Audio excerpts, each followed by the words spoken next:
dos trabalhadores, que é uma cortesia nossa falar trabalhadores, sem terra, enfim, desocupou a área da Embrapa em Petrolina. A Embrapa, que é a única estatal que presta nesse país.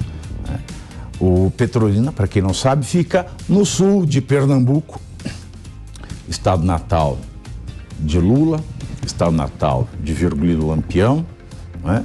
Mas os integrantes do movimento descumpriram a promessa de encerrar o chamado Abril Vermelho.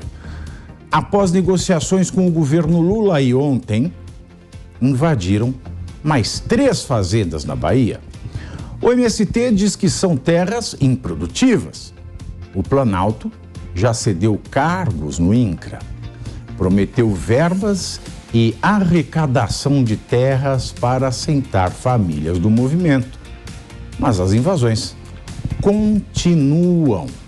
E essa onda de invasões faz com que empreendedores do setor agrícola e agroindustrial repensem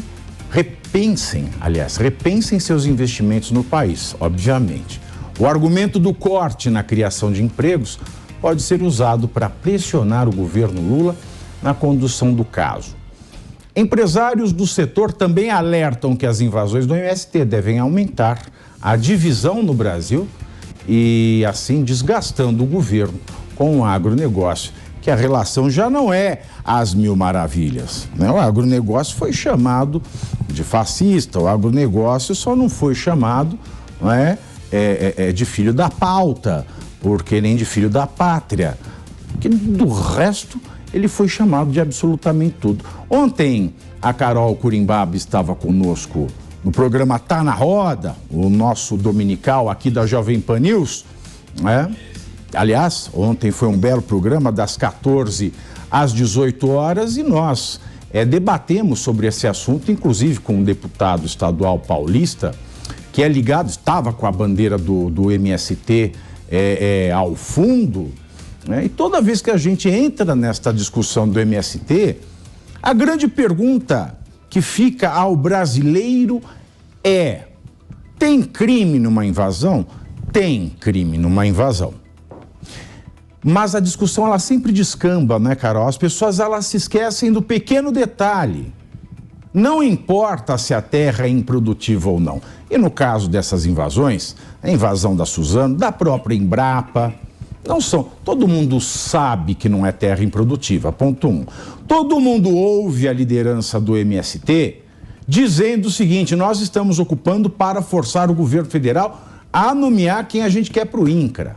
Todo mundo viu o Stedley incitando invasões e estava lá na comitiva, aquela comitiva gigantesca lá do presidente quando ele foi para a China. E todo mundo se esquece desse detalhe, que nesse país ninguém pode fazer justiça com as próprias mãos. Exercer, né, o exercício arbitrário das próprias razões, ou seja, eu acho que é produtivo, eu vou lá e invado, isso por si só já é um crime. Quando é que a gente vai sair desse círculo, Carol? Porque todo mundo começa a espichar a conversa. Eu já vi gente justificar isso chegando até a época das Sesmarias, do Brasil Colônia. Então, quando é que nós vamos encarar o crime como crime? Ou quem é a favor do MST no Congresso vai dizer que isso não é crime? Porque do jeito que está, nós temos no Brasil a seguinte situação: a lei vale para todos, o Código Penal também, à exceção de quem se diz do MST. E se a lei vale para todos, à exceção de alguns, nós somos um estado de exceção. Carol.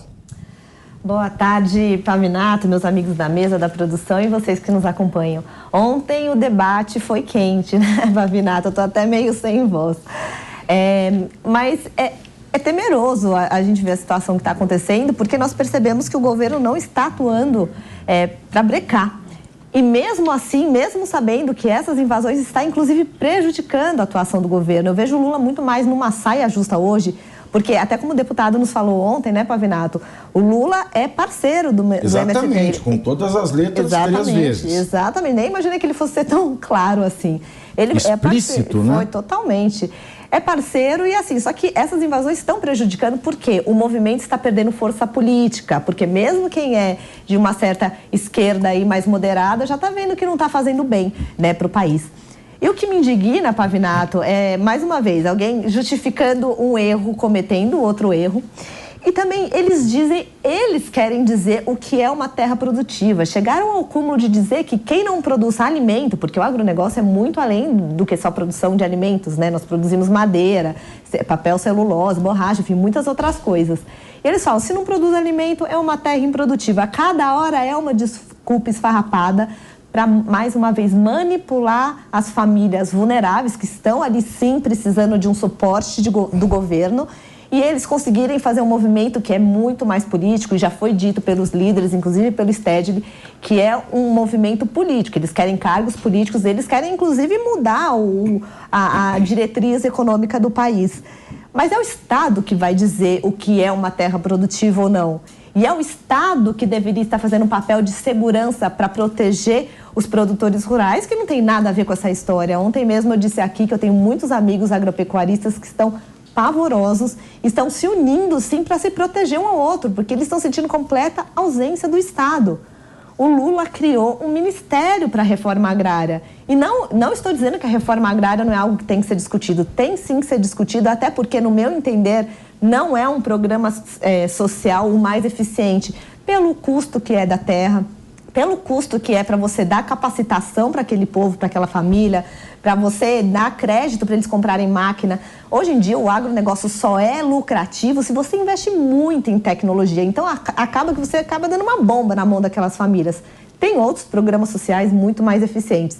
Então, a discussão é longa, mas de tudo isso daí, Pavinato, a gente pode tirar que o governo não está atuando para dar segurança aos produtores, às famílias que produzem, e tem família de pequenas e médias propriedades rurais também sendo invadidas, viu? Não são só grandes propriedades rurais, não. Ele não está agindo, criou um ministério, se cala, não fala que o MST está cometendo crimes e se mostra completamente aliado ao movimento. Bom, vamos lá. Aos advogados da mesa, as pessoas da lei. Em uma invasão, a depender do que acontece, eu gosto sempre de repetir porque a gente aprende, não é pela repetição das coisas. É um movimento social? Mas é um movimento social que comete crimes. Um conjunto de padres pode manter uma creche e abusar das crianças. Não é porque eles têm esse assistencialismo que eles devem ser perdoados. Em uma invasão, a depender do caso, a gente tem a incitação, vamos pensar no caso de Stedley, né? Conclamando todo mundo aí do lado do Lula, qual é a mensagem que ele passa? Pode invadir, que a gente está aqui, né? Segurado, tá autorizado.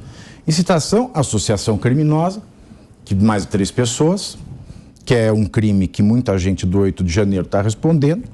Temos o esbulho possessório, temos o exercício arbitrário das próprias razões, temos o dano qualificado, que é um crime que o pessoal do 8 de janeiro também está respondendo.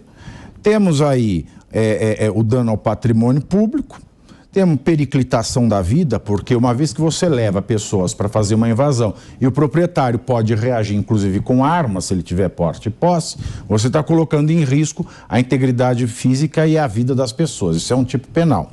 Temos aí a corrupção de menores, quando levam crianças para isso, temos a perseguição, tem o crime de extorsão, tem o crime de golpe de Estado, porque eles pedem para trocar a diretoria do INCRA, se isso não for golpe de Estado também eu não sei o que é, porque o governo é legitimamente eleito, você comete crimes para forçá-lo a mudar a sua composição, é para se pensar porte ilegal de armas, posse ilegal de armas, crime ambiental e talvez crime de terrorismo.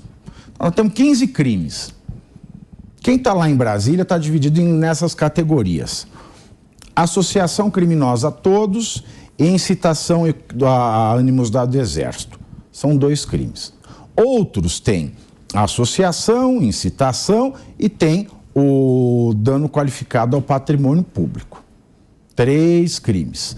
E aí tem a questão dos autores intelectuais que estão tentando achar o que é.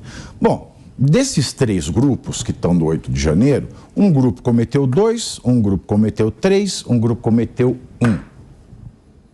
Agora, a gente pega uma invasão, as pessoas podem cometer 15 crimes de uma só vez.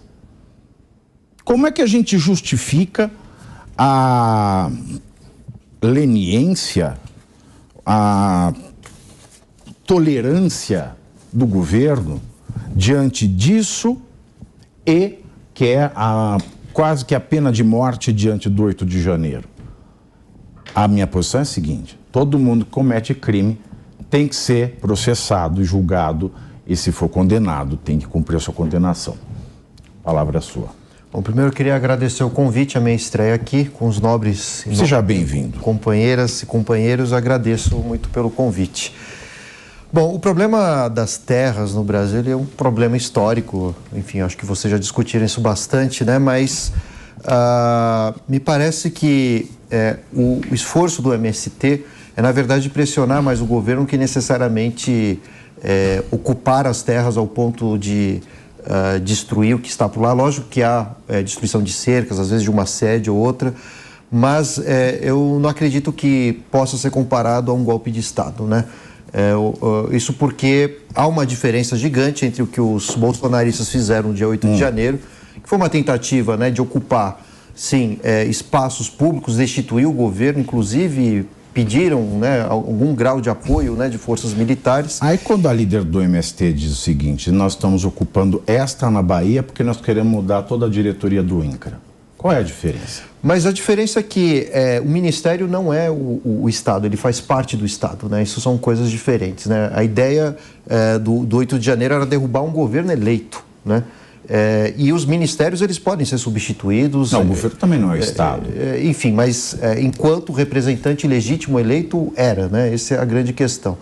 E o problema todo é que o MST, o que ele faz hoje, é um instrumento de pressão sobre o governo Lula, que está, de fato, como ela apresentou aqui, numa saia justa, porque não interessa nesse momento ao PT, enquanto governo, essas invasões, porque o PT tenta criar alianças, né, com setores conservadores da sociedade, entre eles os grandes proprietários de terra.